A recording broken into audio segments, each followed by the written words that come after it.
Hello everyone, good morning. स्वागत है आप सभी का ऑनलाइन स्टडी जोन में। तो देखिए फ्रेंड्स, करीब ये जो आपका ग्रुप डिस्कशन था करीब 1 महीने से बंद है, क्योंकि बीपीएससी के एग्ज़ाम से 5 से 7 दिन पहले ये आपका क्लास बंद हुआ था। तब से लेकर के यहाँ तक हम लोग मतलब अब अपने में डिस्कशन चल रहा था और बाकी चीज़ों पे डिस्कशन किया जा रहा था। लेकिन यहाँ पे इस 1 महीने के बीच हमारे साथ बहुत सारी चीज़ें हुई, बहुत सारी चीज़ें हमने फेस्टिवल को सेलिब्रेट किया और अपने फ्रेंड के साथ सबसे अच्छी जो कि खुशी वाली जो चीज़ हमें मिली है, आज हमारे पास 2 ज्वाइनिंग इस ग्रुप से है।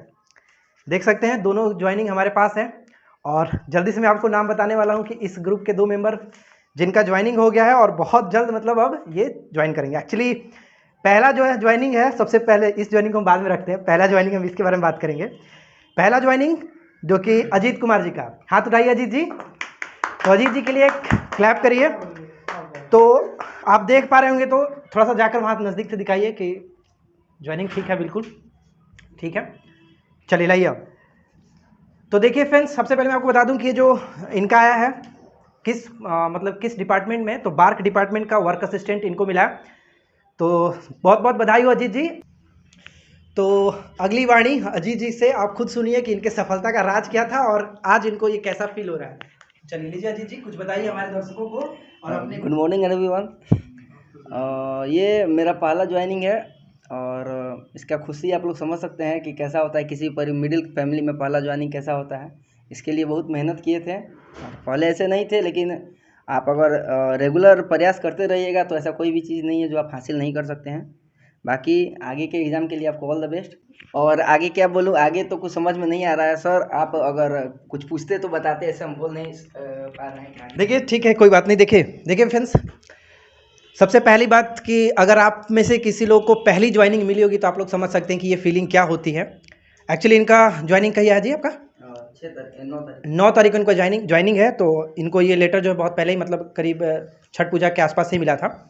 तो फिलहाल मैं आप लोगों से आपसे यही कहना चाहूँगा अजीत, कि आप बताइए कि आपके सफलता के पीछे का राज क्या है। मतलब कैसे स्टडी करते थे और मतलब कहाँ से पढ़े, किस तरह से पढ़े, मतलब कहाँ कहाँ तक आपको हेल्प मिला, किस तरह से हेल्प मिला ये बताइए।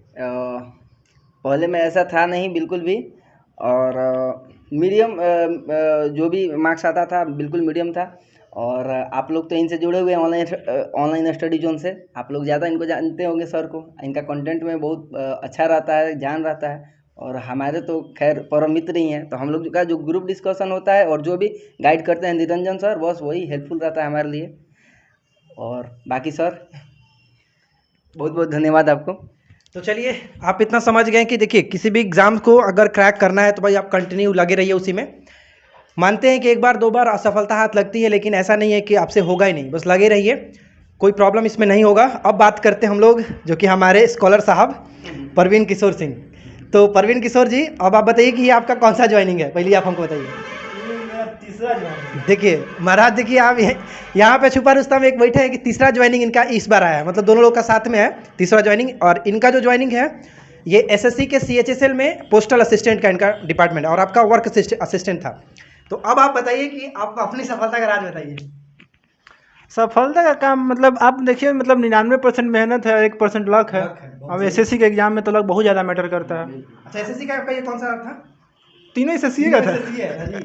हम एसएससी के कैंडिडेट हैं, फिर आप लोग को देख हम बिहार एसएससी में आ गए हैं। इसमें भी लेकिन एसएससी है। हाँ, तभी तो कॉमन है जी, तभी आए हैं। नहीं देखिए, सिंपल सा बात है। अगर तो उधर तब आपको समझाना ना, हमको बस समझाइए। चलिए मतलब सिंपल सा बात है, आप मतलब मेहनत करते रहिए, कंसिस्टेंसी मैटर करता है। जैसे रजीत ने बोला कि नॉर्मली आप मेहनत करते रहेंगे ना, तो नॉर्मली आप लोग का मतलब सब चीज़ क्लियर होता रहेगा। अब ये नहीं कि एक वीक में आप 3 दिन पढ़ें और 4 दिन नहीं पढ़ें। आपको रेगुलर 2 घंटा पढ़े, लेकिन रेगुलर पढ़िए। और खैर इतना बड़ा भी नौकरी नहीं है कि हम सबको हम बैठिए ज्ञान दें, लेकिन तब पर भी ठीक है। और कुछ आप पूछना चाहते हैं तो पूछ सकते हैं सर जी। जीने खाने के लिए ठीक है ना जी? अरे जीने खाने के लिए सरकारी नौकरी है, दहेज मिलेगा। कहेंगे कि आप बाकी दर्शकों को कुछ सलाह देना चाहेंगे? बाकी दर्शकों का सलाह तो सबसे बड़ी अजीत जी जी हैं कि जैसे कि मतलब कैसे लोअर से एकदम लो से उठ के हाई तक पहुंच रहे हैं धीरे धीरे। तो मतलब हाँ, तो धीरे ही धीरे आदमी चढ़ता है, सीढ़ी पे एक में थोड़ी ना फंस जाइएगा। तो आप मतलब रेगुलर, सबसे सिंपल सा बात है, रेगुलर रहिए और अपने प्रति ईमानदार रहिए। आप ईमानदार रहेंगे, आप मतलब पढ़ाई से मतलब कोई नहीं कि आज करेंगे कल करेंगे। ईमानदारी सबसे इम्पोर्टेंट चीज़ है। आप ईमानदार रहेंगे बहुत आगे जाएंगे। चलिए, थैंक यू। तो बहुत अच्छा लगा इन लोगों का मोटिवेशन सुनकर, और आज हमारे हाथ में 2 ज्वाइनिंग है। उम्मीद करते हैं कि बहुत जल्द 2 ज्वाइनिंग 3 ज्वाइनिंग और देखने को मिले। तो फ्रेंड्स, बस आज इस छोटे से वीडियो में मुझे इन्फॉर्मेशन ये देना था, लेकिन अब हम लोग अपने क्लास को स्टार्ट करते हैं। तो इन दोनों दोस्तों के लिए एक बार आप नीचे जरूर बधाई इनको दीजिएगा, कॉन्ग्रेचुलेसन जरूर बोलिएगा। तो फ्रेंड्स, बातें बहुत सारी हो गई। अब जो आपको कल होमवर्क दिया गया था टेलीग्राम पर, तो उसको हम लोग कंटिन्यू करते हैं। पहला टॉपिक था मगध साम्राज्य, और एक टॉपिक हमने दिया था करंट अफेयर्स से, जो कि जनवरी 2022 से। तो चलिए शुरू करते हैं। सबसे पहले मगध साम्राज्य से पीडीएफ आपको मिला था ना ग्रुप में, पढ़े हैं? चलिए, हाँ, लूसेंट से विविध भी है। लूसेंट है ना बुक के सब यहाँ पे? चलिए ठीक है, स्टार्ट करते हैं। सबसे पहले मगध साम्राज्य का उत्कर्ष, मगध राज्य का उत्कर्ष। तो बताइए, पहला क्वेश्चन आप, मगध के सबसे, इसको बीच में रखेगा, ठीक है ना? चलिए सुनाई देगा तो तेज बोलिएगा। मगध के सबसे प्राचीन वंश के संस्थापक कौन थे? बृहद्रथ। बृहद्रथ बिल्कुल सही है। मगध साम्राज्य के सबसे प्राचीन वंश के संस्थापक बृहद्रथ। राजधानी कहाँ थी? राजगिरी, ठीक है, जिसको गिरिव्रज या फिर राजगिरी कहा जाता था। अगला प्रश्न है, बताइए आप, हर एक वंश का वास्तविक संस्थापक किसे माना जाता है? बिंबिसार, ठीक है। हर एक वंश के वास्तविक संस्थापक के रूप में बिंबिसार को जाना जाता है। अच्छा, अगला प्रश्न ये है कि बिंबिसार मगध की गद्दी पर कब बैठा था? विकास जी बताइए। 493 में मर गया, तो मार के उसको भगा दिया था। 542, 538 के आसपास, 544 ईसा पूर्व, 544 ईसा पूर्व में बैठा था। और बिंबिसार मगध की गद्दी पर कितने वर्षों तक शासन किया? 52 वर्षों तक, ठीक है। चलिए, इसके बाद अगला प्रश्न है कि कौन सा क्षेत्र प्राचीन समय में अवंतिका के नाम से जाना जाता था? अवंतिका कैसे? मालवा।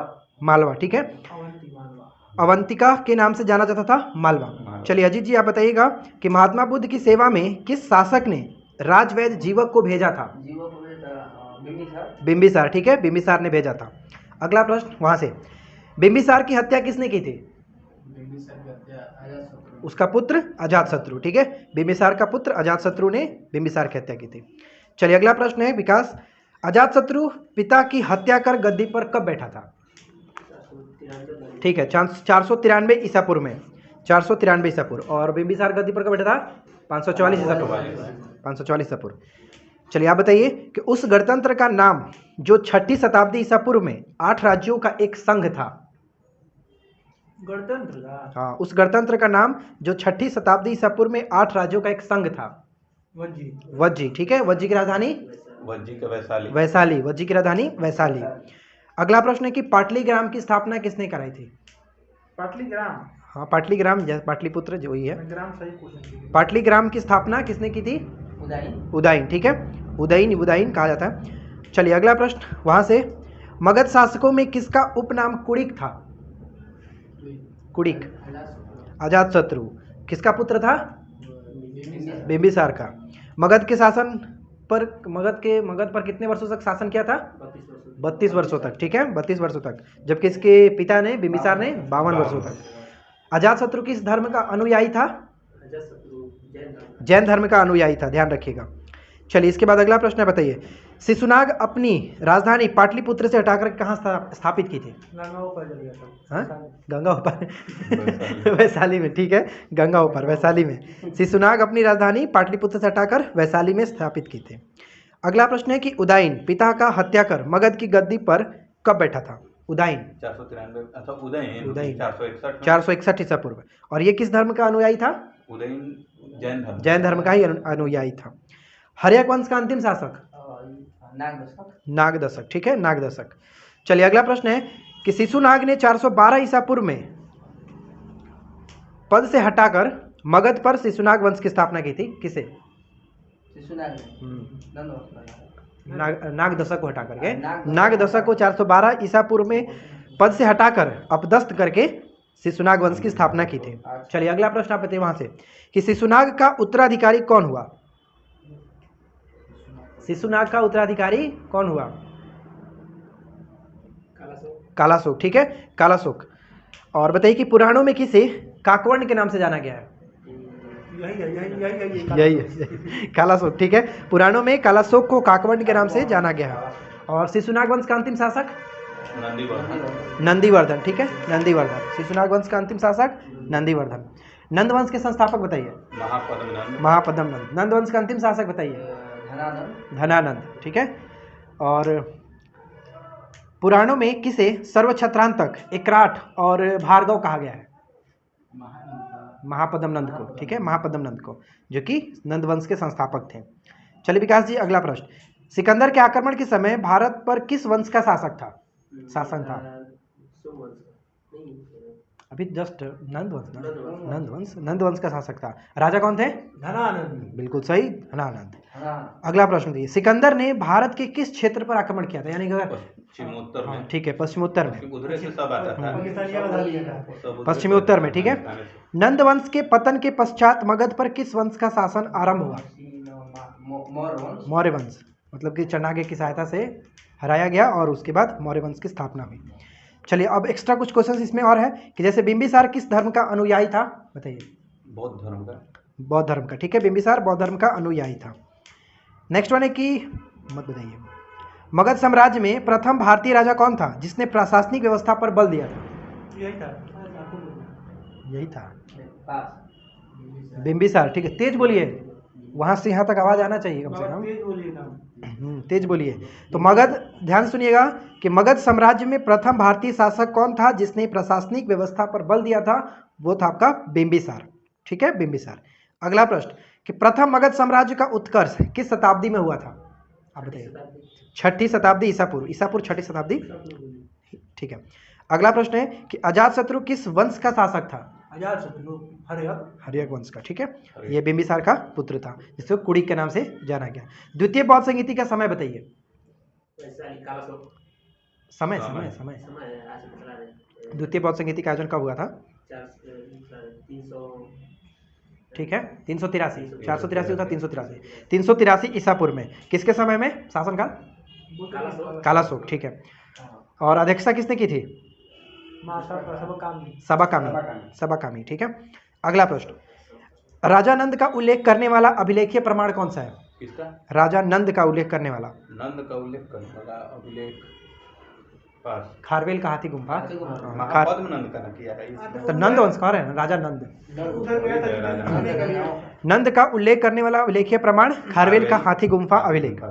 अगला प्रश्न कि उदयन ने पाटलिपुत्र की स्थापना किन नदियों के संगम पर की थी? बताइए।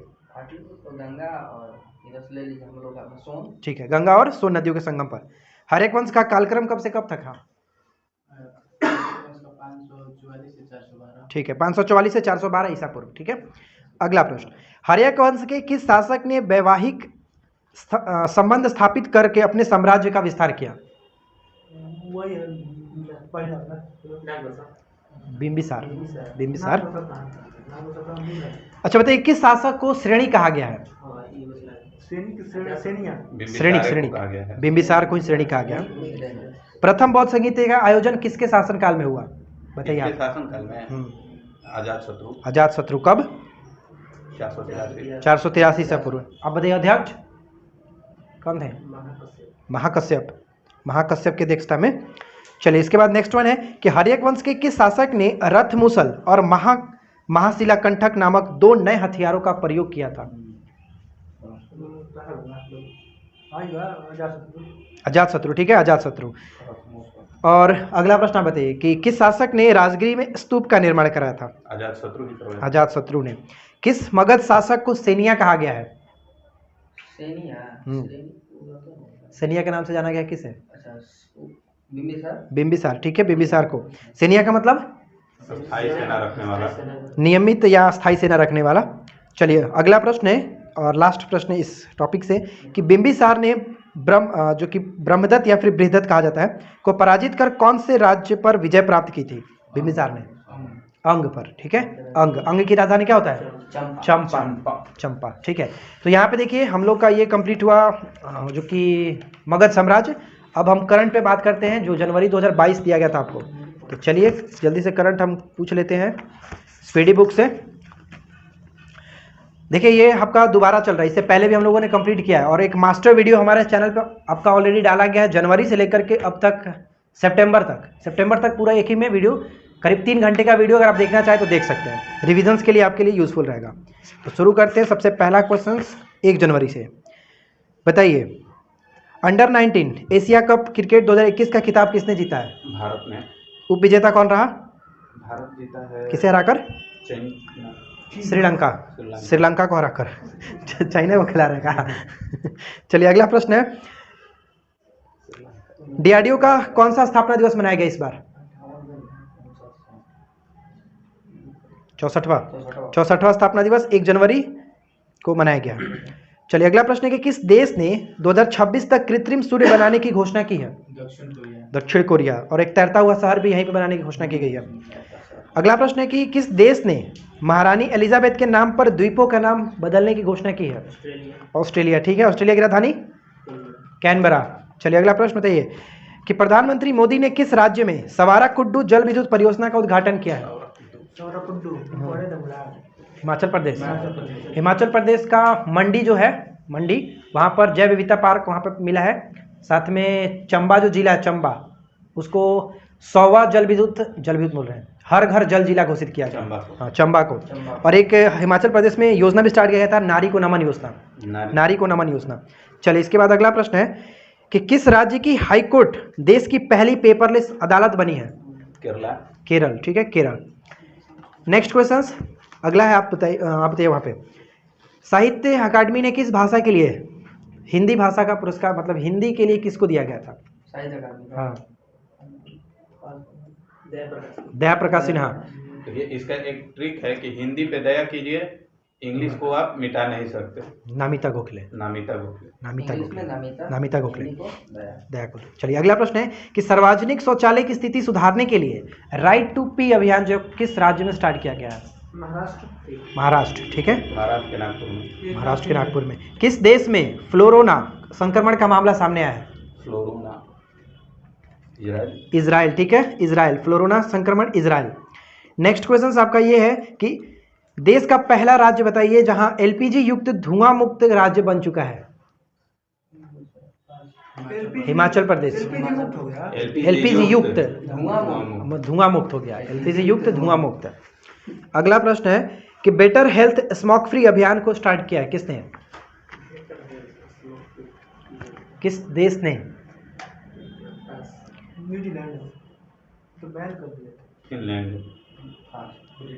ब्रिटेन। ठीक है, यूनाइटेड किंगडम, ब्रिटेन।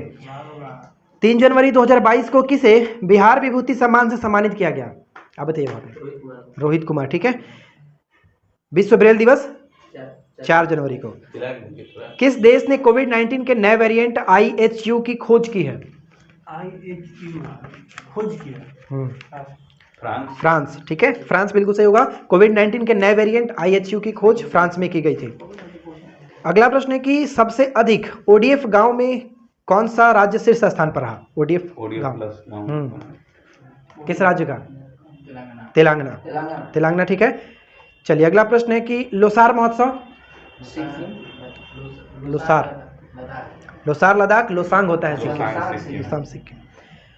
अगला प्रश्न है कि दक्षिणी ध्रुव पर एकल यात्रा करने वाली भारतीय मूल की पहली महिला कौन बनी है? ठीक है, हरप्रीत चंडी। दक्षिणी ध्रुव पर एकल यात्रा करने वाली भारतीय मूल की पहली महिला बनी है हरप्रीत चंडी। नेक्स्ट वन है कि ओमिक्रॉन। ठीक है, ओमिक्रॉन वेरिएंट की जांच के लिए पहली स्वदेशी किट को मंजूरी दी, उसका नाम क्या है?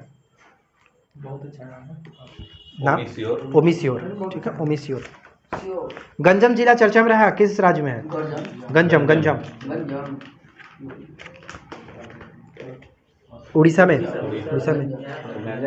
अगला प्रश्न है, प्रधानमंत्री मोदी ने कहा महाराजा वीर विक्रम एयरपोर्ट के नए टर्मिनल का उद्घाटन किया है? त्रिपुरा। ठीक है, त्रिपुरा। नेक्स्ट क्वेश्चन बहुत इंपॉर्टेंट, ध्यान से सुनिएगा।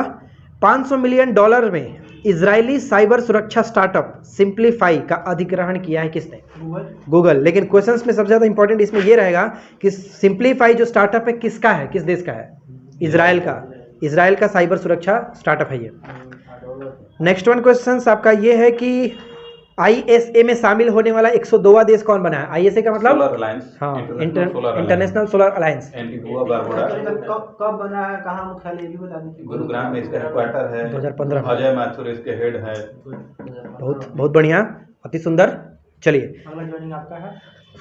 चलिए अगला प्रश्न है, भारत और किस देश ने त्रिकोमाली टैंक तेल जो कि टैंक फॉर्म के पुनर्विकास के लिए समझौता किया गया? त्रिकोमाली। भारत और किस देश के त्रिकोमाली? श्रीलंका। बहुत बढ़िया, श्रीलंका।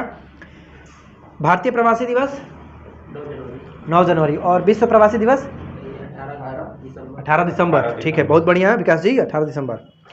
अगला प्रश्न है कि उत्तर प्रदेश सरकार ने मैनपुरी सैनिक स्कूल का नाम किसके नाम पर रखने की घोषणा की है? सीडीएस जो थे जनरल विपिन रावत। अगला प्रश्न हमारा बनता है कि किस राज्य सरकार ने नेपाल सीमा के पास 4 गांव को राजस्व गांव घोषित किया है? किस राज्य सरकार ने नेपाल सीमा के पास 4 गांव को राजस्व गांव घोषित किया है? यूपी। ठीक है, यूपी। 10 जनवरी 2022 को डेल्टा क्रॉन नामक नया कोविड वेरिएंट कहां पर पाया गया है? साइप्रस। ठीक है, साइप्रस की राजधानी निकोसिया। बहुत बढ़िया।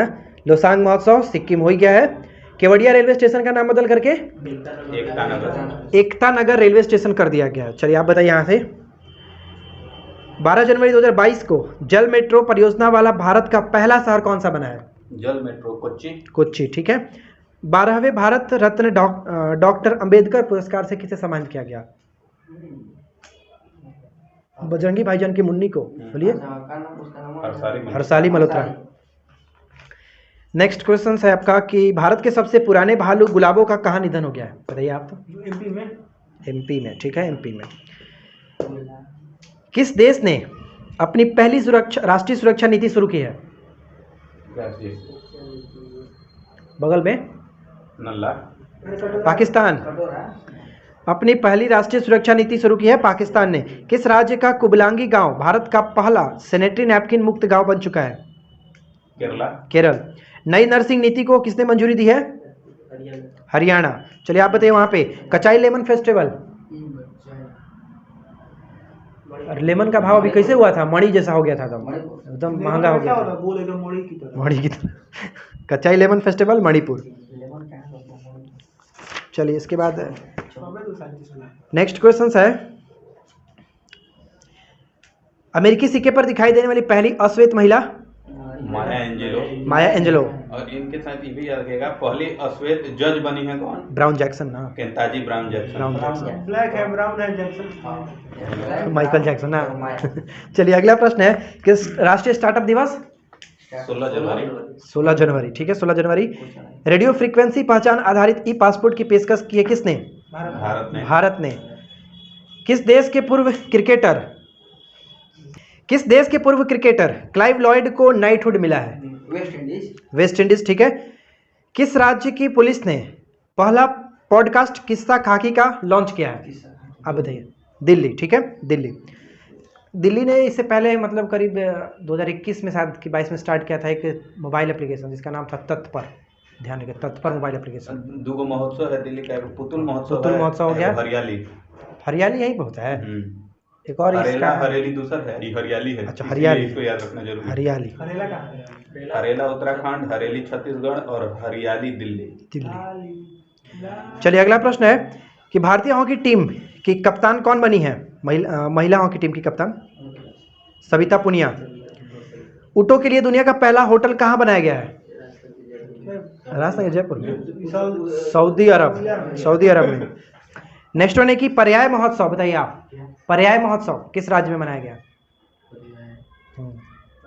पर्याय महोत्सव कर्नाटक। चलिए अगला प्रश्न है कि 19 जनवरी 2022 को सर्वश्रेष्ठ फीफा पुरुष खिलाड़ी 2021 का खिताब किसने जीता है? अच्छा, ये रॉबर्ट वाला है। हाँ, रॉबर्ट लेवेंडोस्की। ठीक है, रॉबर्ट लेवेंडोस्की। मिल गया है, बताइए तो कल परसों बता रहे थे आपको। करीम बेंजेमा को मिला। करीम बेंजेमा नया। सही बोले। कहाँ का था याद है? चलिए अगला प्रश्न है, नेक्स्ट क्वेश्चन कह रहा है कि किसकी अध्यक्षता में 2022 की पहली ब्रिक्स शेरपा बैठक की आयोजन हुआ था? ब्रिक्स का 20 जनवरी 2022 को किसकी अध्यक्षता में 2022 की पहली ब्रिक्स शेरपा बैठक की आयोजन हुआ था? चाइना। एरो 3 परीक्षण पूरा किया है किस देश ने? इजराइल। Arrow 3 Israel. उसके बाद अगला प्रश्न है कि किस देश के वैज्ञानिकों ने एक्सरे से कोरोना का पता लगाने की घोषणा की है? कहाँ? जोर से बोलिए। फिलिपींस। नहीं, आगे। स्कॉटलैंड। स्कॉटलैंड। किस देश ने एक मेट्रो स्टेशन का नाम महात्मा गांधी के नाम पर रखा है? मॉरिशस। मॉरिशस की राजधानी पोर्ट लुइस। चलिए, उसके बाद अगला प्रश्न है कि सारा गिल किस देश की पहली ट्रांसजेंडर डॉक्टर बनी है? पाकिस्तान। अकेले उड़ान भरने वाली सबसे कम उम्र की महिला? Zara Rutherford. इसके बाद नेक्स्ट वन है कि सुंदरवन मिनी चिड़ियाघर ने एडॉप्टर एन एनिमल पहल शुरू की है। सुंदरवन मिनी चिड़ियाघर, ध्यान रखिएगा, adopter an animal, Gujarat. Sundarvan वैसे पश्चिम बंगाल में, लेकिन मिनी चिड़ियाघर की आपका गुजरात में है। नेक्स्ट क्वेश्चन है कि भारत की पहली यूएनडीपी युवा जलवायु चैंपियंस कौन बनी है? प्राजक्ता कोली। यूएनडीपी का full form? United Nation Development Programme. ठीक है। इसके बाद अगला हमारा प्रश्न बनता है असम वैभव सम्मान किसे दिया गया? रतन टाटा को। ठीक है, असम वैभव सम्मान रतन टाटा को दिया है। अगला प्रश्न है कि बीएसएफ ने कहाँ ऑपरेशन सर्द हवा शुरू की है? राजस्थान। ऑपरेशन सर्द हवा को स्टार्ट किया गया है राजस्थान में। इसके बाद अगला प्रश्न है भारत की पहली पैरा बैडमिंटन अकेडमी कहाँ खोली गई है? कहाँ शुरू की गई है? यूपी। वो यूपी में कहाँ? लखनऊ में। ठीक है, लखनऊ में।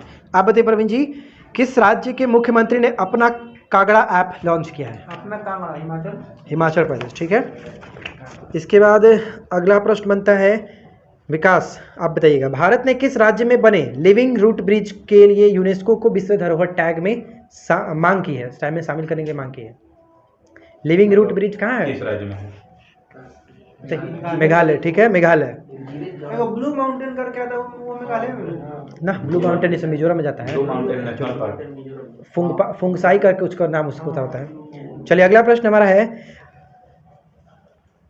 नेक्स्ट क्वेश्चन कि आदि बद्री बांध के निर्माण के लिए हिमाचल प्रदेश सरकार ने किस राज्य के साथ समझौता किया है? आदि बद्री बांध के लिए हरियाणा। हिमा ने हरियाणा से साथ समझौता किया था ना, सरस्वती नदी का उद्वहन करने के लिए, जीर्णोद्धार करने। अच्छा, चलिए, बहुत बढ़िया।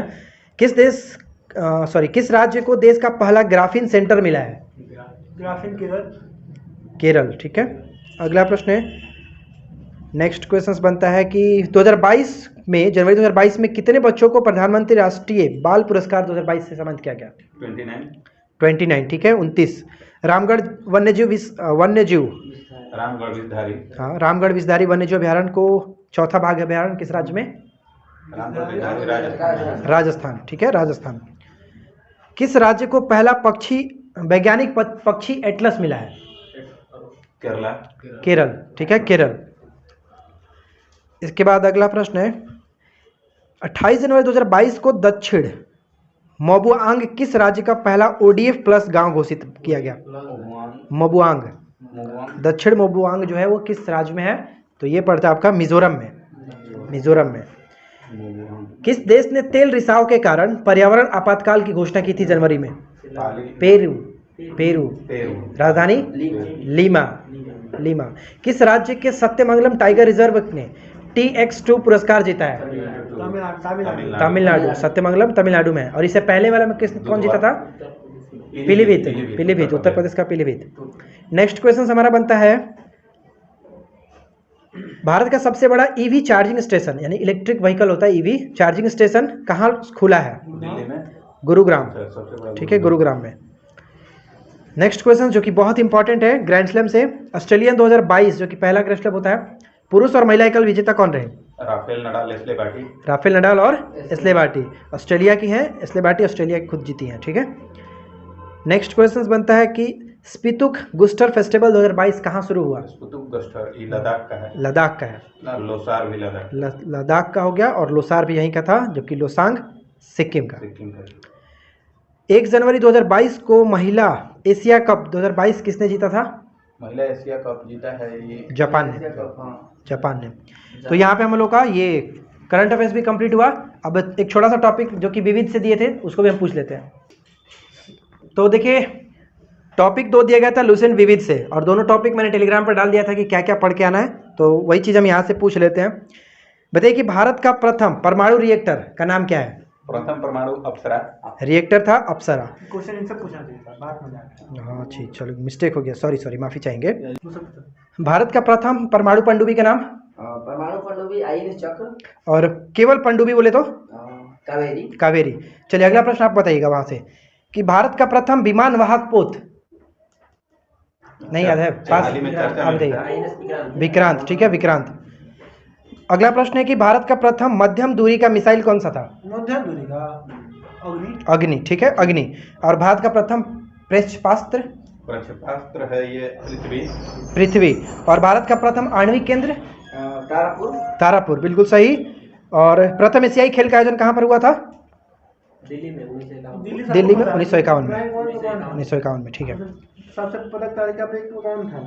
इंडिया। कौन था बताइए? कौन था? तो क्वेश्चन हम खुद कर रहे हैं, हमको दिल्ली सबको याद है। हम मतलब वेस्ट इंडीज बोल रहे हैं। दिया होगा ना इसमें, हाँ। एक बार देखिए लेके।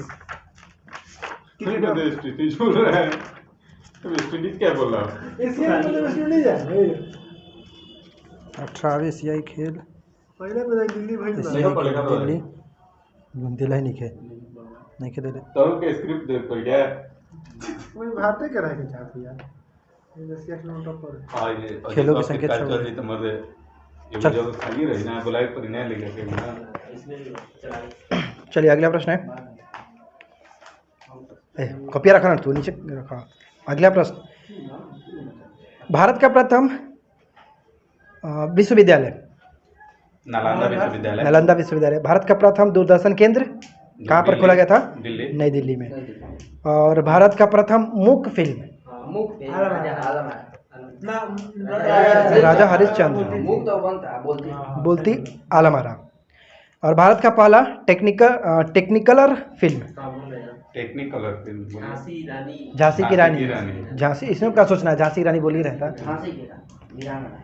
और प्रथम 3D फिल्म? My dear friend. My dear Kutty Chathan. My dear Kutty Chathan. प्रथम महिला रोजगार कार्यालय कहाँ खोला गया था? आराम से बोलिए। जयपुर। जयपुर, ठीक है। और भारत का प्रथम समाचार पत्र आप बताइए।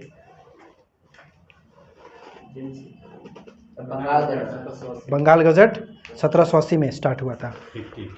ठीक है। अब इससे एक और था टॉपिक हमारा इम्पोर्टेंट वाला, जैसे कि देशों के राष्ट्रीय चिन्ह, अंतर्राष्ट्रीय सीमाएं, ठीक है। जी। तो बताइए कि हिंडनबर्ग रेखा किसको किसको जोड़ती है? जर्मनी को पोलैंड से। हिंडनबर्ग रेखा जर्मनी को पोलैंड। जर्मनी को पोलैंड से। अब बताइए मैगिनॉट रेखा किसको किसको जोड़ती है? Germany France. जर्मनी फ्रांस, ठीक है। अगला प्रश्न है वहाँ पे मैकमोहन रेखा? भारत और चीन। डेनमार्क का राष्ट्रीय चिन्ह क्या है? ठीक है, समुद्री तट। और नॉर्वे का? नार्वे का शेर है। शेर है, ठीक है। और वाटर लिली किसका है? Water lily Bangladesh. ठीक, बांग्लादेश। फ्रांस का 2 अक्षर का बताइए, ये भी है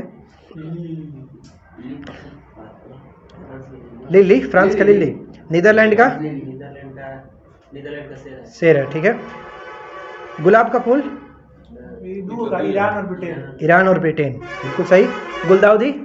गुलदाउदी जापान। जापान। डुरंड रेखा किसको किसको? बहुत मार रहे हैं, अफगानिस्तान पाकिस्तान। अफगानिस्तान पाकिस्तान। 49वीं समानांतर रेखा? 49वीं कनाडा अमेरिका। कनाडा और अमेरिका। मैन रहीम रेखा? रहीम फिन रूसा? रहीम रूसा, ये हो गया रूस और फिनलैंड। फिन रूस गया है। चलिए अगला प्रश्न आपका बन जाता है, मैपल लीफ किस देश का राष्ट्रीय चिन्ह है? खाली वही लगा दिया था। जहाँ देख रहे थे वही लगा था। कनाडा। कनाडा का मैपल लीफ, कनाडा का। सफ़ेद लिली? इटली। चलिए तो बस दोस्तों, आज का सेवा हम लोग का यहीं पे समाप्त होता है। उम्मीद करते हैं कि आप लोगों को आज का ये वीडियो अच्छा लगा होगा। और कौन था? जापान था। तो एशियाई खेल जो हुआ था 1951 में नई दिल्ली में, उसमें सबसे पदक तालिका में टॉप पे जापान था और सेकंड नंबर पे भारत। तो बस दोस्तों, नेक्स्ट जो टॉपिक रहेगा आपको टेलीग्राम पर बता दिया जाएगा कि क्या टॉपिक क्या रहने वाला है कल के लिए। तो बस आज की इस वीडियो में इतना ही। वीडियो पसंद आया तो लाइक एंड शेयर जरूर करिएगा। चैनल पे पहली बार है तो सब्सक्राइब करके नोटिफिकेशन बेल आइकन को ऑल पे सेट करिए, ताकि आने वाली फ्यूचर की वीडियो सब आपको मिलती रहे। Thanks for watching.